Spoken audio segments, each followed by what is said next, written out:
దేవునికి మహిమ కలుగునుగాక. ఈ ఉదయకాలము ఈ మాట కొరకు ఎదురు చూస్తున్న మీ అందరి జీవితాల్లో యేసు నామములో శుభములు అనుగ్రహింపబడునుగాక. నిజంగా ఈరోజు దేవుడు ఎంతో మనల్ని ప్రేమిస్తున్నాడు. అందుకే మన పక్షాన ఎన్నో భీకరమైన కార్యాలు చేశాడు, ఎన్నో ఆశ్చర్య కార్యాలు చేశాడు, ఇంకా నూతన కార్యాలు ఆయన జరిగించడానికి సిద్ధంగా ఉన్నాడు. నిన్నటి కాల సమయంలో ఒక దైవజనుడు నన్ను ఒక మాట అడిగాడు.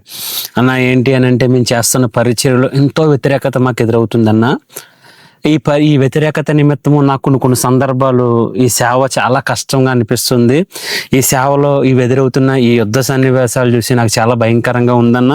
ఎందుకో దేవుడు నన్ను మర్చిపోయాడేమో. ఎందుకనంటే నేను దేవుని సేవ చేస్తూ నిస్వార్థంగా నేను సువార్తను ప్రకటిస్తూ దేవుని వాక్యాన్ని పంచుకుంటూ వెళ్ళినప్పుడు చాలా మంది శత్రువులు ఎదురవుతున్నారన్న.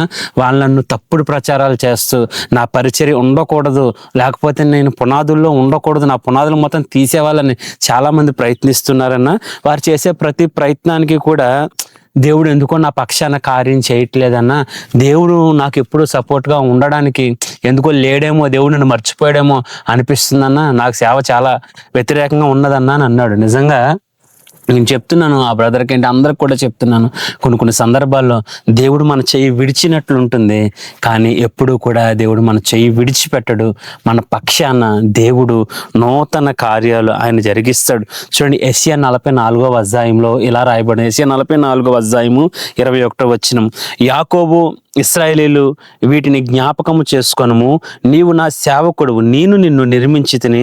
ఇశ్రాయేలీలు, నీవు నాకు సేవకుడువై ఉన్నావు, నేను నిన్ను మర్చిపోజాలను అన్నాడు. మీరు గమనించండి, యాకోబు విషయం అనే కాదు, ఈరోజు నన్ను అడిగిన ఆ తమ్ముడి విషయం అనే కాదు, నీ విషయం అనే కాదు, ఒక మాట చెప్తున్నాను వినండి. చాలా సందర్భాలు పరిస్థితులన్నీ మనకు అలాగే ఉంటాయి, కానీ దేవుడు ఏం చేస్తాడంటే ఆ సందర్భాలన్నిటిని దాటించి నిన్ను గొప్ప చేయడానికే నీ శత్రువులు లెగుస్తూ ఉన్నారు. ఆ తమ్ముడు అడిగిన ప్రశ్న ఏంటో తెలుసా, అన్న నాకు ఎందుకు ఇంత వ్యతిరేకత సేవలో వస్తుంది అన్నాడు కదా. నాకు వాస్తవానికి ఒక మాట చెప్పనా, ఎంతమంది బలమైన వాళ్ళు నీ పరిచర్యకి వ్యతిరేకంగా లెగుస్తున్నప్పుడు నువ్వు ఇప్పుడు కష్టం అనుకుంటున్నావు, శ్రమ అనుకున్నావు, కానీ రానున్న రోజుల్లో ఆ బలమైన వారు అందరి ఎదుట నా ప్రభు నిన్ను బలమైన సేవకునిగా లేపుతాడు, బలమైన ప్రవక్తగా లేపుతాడు. అప్పుడు నీకు అనిపిస్తుంది ఏంటో తెలుసా, నిజమే ఆనాడు ఇంతటి వారి ముందు దేవుడు నన్ను గెలిపించాడు కదా, నన్ను దేవుడు ఇంతటి స్థాయికి హెచ్చించాడు కదా అని నీకు రానున్న దినాల్లో తెలుస్తుంది. కానీ ఈ వచ్చే శ్రమలన్నీ ఎన్నాల్లో ఉండవు. ఎందుకంటే నేను ఆయన మర్చిపోలేదన్నాడు. నిన్ను పిలిచిన దేవుడు, నిన్ను ఏర్పాటు చేసుకున్న దేవుడు, తన పరిచర్యలు నువ్వు చేస్తున్న ప్రతి ప్రార్థన వినేటి దేవుడు నిన్ను ఎలా మర్చిపోతాడు అనుకుంటున్నావు? అన్ని విషయాలు దేవుడు చూస్తున్నాడు. జాగ్రత్త కలిగి ఉండు, అవిశ్వాసంగా ఉండొద్దు, విశ్వాసమై ఉండు. ఎంతమంది లేస్తారో లేవని దేవుడిని మర్చిపోయాడు అనుకోవద్దు.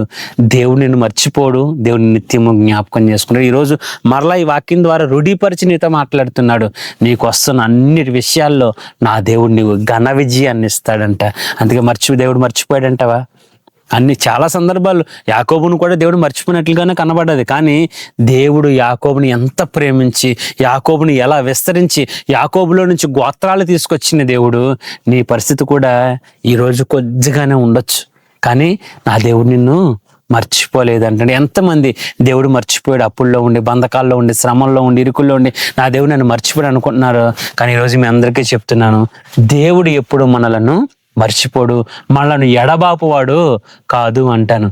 అందుకే నువ్వు నమ్ము, రేపు నీది వాళ్ళందరి ఎదుట నిన్ను టచ్ చేయకుండా, నిన్ను టచ్ చేయలేని స్థితికి నా దేవుడు హెచ్చిస్తాడు.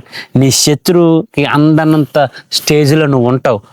ఆ ఎత్తైన స్టేజ్కి నా ప్రభు నిన్ను ఎక్కించడానికే ఈరోజు ఈ శ్రమలన్నీ, ఈ వేదనలన్నీ, ఈ దుఃఖాలన్నీ నా దేవుడు నిన్ను ఎంతగానో ప్రేమించి బలపరిచి రానున్న రోజుల్లో ఒక టాప్లో నీ కుటుంబం ఎదుట, ప్రజల ఎదుట, అనేక జనాంగం ఎదుట ఆశీర్వాదమునకు వారసురాలిగా మిమ్మల్ని అందరినీ నా ప్రభు నిలబెట్టబోతూ ఉన్నాడు. కాబట్టి నమ్ము, విశ్వసించు, ప్రార్థన చేద్దాం. ఈ రోజే నువ్వు ఆ కార్యం చూడాలి ఆయన నామంలో. దేవా నీకు వందనాలు. ఎంతమంది ఇదిగో ప్రభా ఎదురవుతున్న పరిస్థితులను బట్టి మా దేవుడు మమ్మల్ని మర్చిపోయాడేమో అని అనుకుంటున్నారేమో, కానీ నువ్వు మమ్మల్ని ఎప్పుడు మర్చిపోలేదని మళ్ళీ ఈరోజు రూఢీపరిచి మాట్లాడు. నీ బిడ్డలందరినీ మీరు హత్తుకొని గొప్ప కార్యాలు జరిగించి ఒక ఉన్నతమైన స్థితిగతులకు నీ బిడ్డలందరూ హెచ్చింపబడుదురుగాక. ఆమేన్, ఆమేన్.